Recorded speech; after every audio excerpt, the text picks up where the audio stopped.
Lady Colin Campbell joined Dan Wootton on GB News to discuss the host's question of whether Prince Harry has exposed himself as a misogynist in his autobiography Spare. The author, who has written several books on the royal family, disagreed with the label of misogynist being placed on Jeremy Clarkson following his controversial Meghan Markle column, but instead criticized the Duke of Sussex's comments about women in his book. Lady C referred to Harry's mention of Pat the matron who worked at Ludgrove School when the Duke of Sussex was a teenager. He refers to her as small, mousy, frazzled with tired eyes. Lady C told Dan, "Harry, though he was young at the time, but I have to tell you I've been around children all my life. Some children are cruel, others aren't. There is no way that any child I would regard as desirable would be mocking a matron who had scoliosis." Read more. Also, what is so insensitive about Harry's comment is that his cousin Eugenie had scoliosis. It cuts very close to the bone and shows that Harry rarely has control over his mouth or indeed being a decent person. Eugenie was diagnosed with scoliosis and underwent surgery to correct the curve in her spine.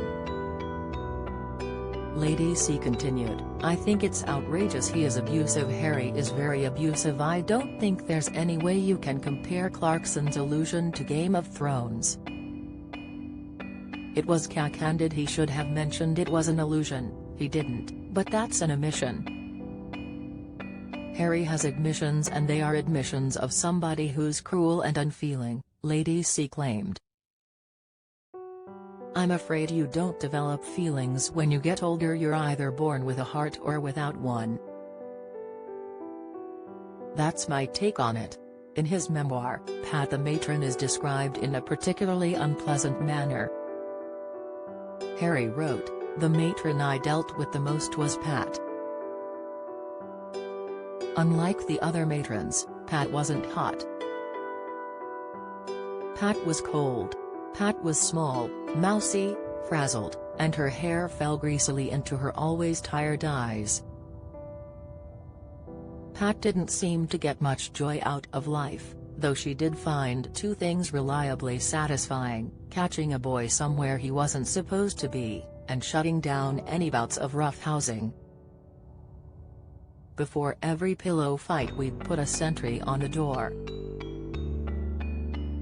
If Pat, or the headmasters, approached, the sentry was instructed to cry, 'Gave.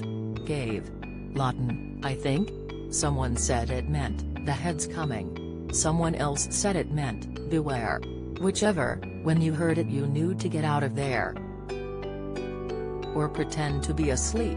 Meanwhile, Harry and Meghan recently issued a statement dismissing Jeremy Clarkson's apology. The statement said, "On December 25, 2022, Mr. Clarkson wrote solely to Prince Harry, the Duke of Sussex. The contents of his correspondence were marked private and confidential." While a new public apology has been issued today by Mr. Clarkson, what remains to be addressed is his long-standing pattern of writing articles that spread hate rhetoric, dangerous conspiracy theories and misogyny. Unless each of his other pieces were also written in a hurry, as he states, it is clear that this is not an isolated incident shared in haste, but rather a series of articles shared in hate. Dan Wootton airs on GB News on weeknights at 9 p.m.